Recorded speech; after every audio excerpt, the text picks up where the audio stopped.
ఓం సదాశివసమారంభాం వ్యాసశంకరమధ్యమాం అస్మదాచార్యపర్యంతాం వందే గురుపరంపరాం.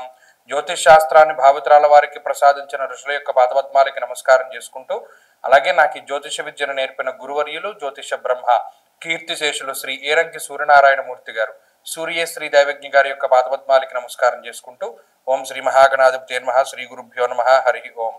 వీక్షకులందరికీ నమస్కారం. సెప్టెంబర్ నెల 28వ తారీఖు లగాయతు అక్టోబర్ 4వ తారీఖు వరకు ఉండేటువంటి గ్రహగతుల ఆధారంగా ద్వాదశ రాశుల వారికి ఈ వారం ఏ విధమైనటువంటి శుభాశుభ ఫలితాలు కలగబోతున్నాయో ఈ కార్యక్రమం ద్వారా తెలుసుకుందాం. అందులో భాగంగా ఈ వారం ఉండేటువంటి గ్రహగతుల్ని గమనిద్దాం.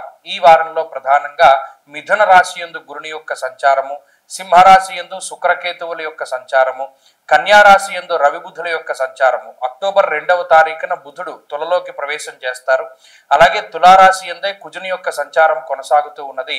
కుంభమందు రాహువు, మీనమందు వక్రించినటువంటి శనేశ్వరుడు. ఈ గ్రహస్థితిలో భాగంగా చంద్రుడు ఈ వారంలో వృశ్చిక రాశి నుండి కుంభరాశి వరకు సంచరించబోతూ ఉన్నారు. ఇటువంటి పరిస్థితుల్లో ద్వాదశ రాశుల వారికి ఏ విధమైనటువంటి ఫలితాలు కలగబోతున్నా తెలుసుకుందాం. అందులో భాగంగా మొదటిది మేషరాశి. మేషరాశి వారికి ఈ వారం సానుకూలమైనటువంటి గ్రహస్థితి గోచరిస్తూ ఉన్నది. ప్రత్యేకించి ఈ రాశి వారికి లాభస్థానమందు రాహు యోగిస్తూ ఉన్నారు. 6వ స్థానమందు ఉన్నటువంటి రవి బుధులు యోగిస్తూ ఉన్నారు. ఈ వారం మధ్య నుండి బుధుని యొక్క బలం కొంత తగ్గుతుంది. అలాగే పంచమ స్థానమందు శుక్రుడు యోగిస్తూ ఉన్నారు.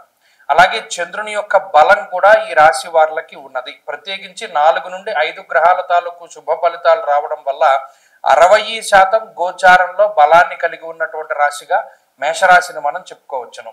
అయితే ఈ గ్రహస్థితి వల్ల ఏమవుతుంది, మేషరాశి వారికి కొంత ఊహించినటువంటి కొంత పుషింగ్ దొరుకుతుంది, అంటే కొంత సపోర్ట్.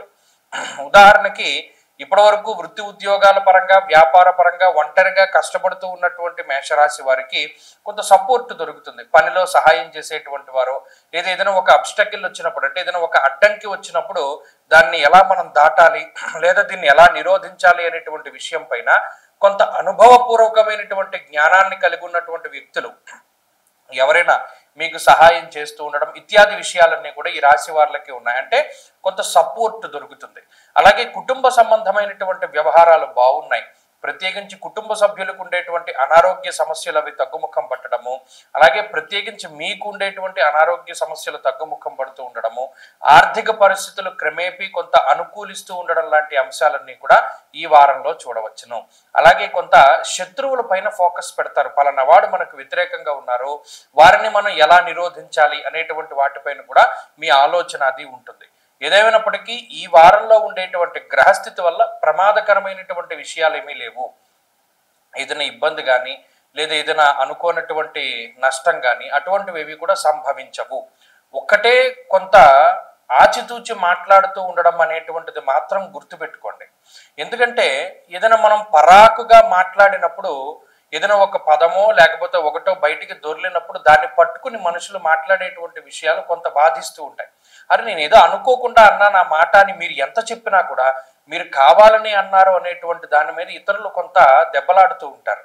అది వారు సొంత వ్యక్తులు అయి ఉండొచ్చు, జీవిత భాగస్వామి అయి ఉండొచ్చు, లేకపోతే తల్లిదండ్రులు అయి ఉండొచ్చు. నేను అనుకోకుండా అన్నానని చెప్పినా కూడా వారు వినరు. కాబట్టి మాట మాట్లాడేటువంటి విషయాల్లో మాత్రం ఈ వారం చాలా జాగ్రత్తగా ఉండాలి. తక్కినటువంటి విషయాలన్నీ కూడా, ఉద్యోగ వ్యాపార రంగాలన్నీ కూడా అభివృద్ధి పదంలోనే ఉన్నాయి. మేషరాశి వారు ఈ వారంలో మరింత అనుకూలమైనటువంటి ఫలితాలని పొందడానికి ఎక్కువగా పరమేశ్వరునికి సంబంధించినటువంటి ఆరాధన, ప్రతిరోజు రుద్రకవచాన్ని పారాయణం చేస్తూ ఉండడం చెప్పదగినటువంటి సూచన. ఈ వారంలో కలిసి వచ్చేటువంటి రోజు ఆదివారంగా చెప్పవచ్చును. అదృష్ట సంఖ్య 4, అదృష్ట వర్ణము లేత ఎరుపు రంగు. తదుపరి వృషభ రాశి.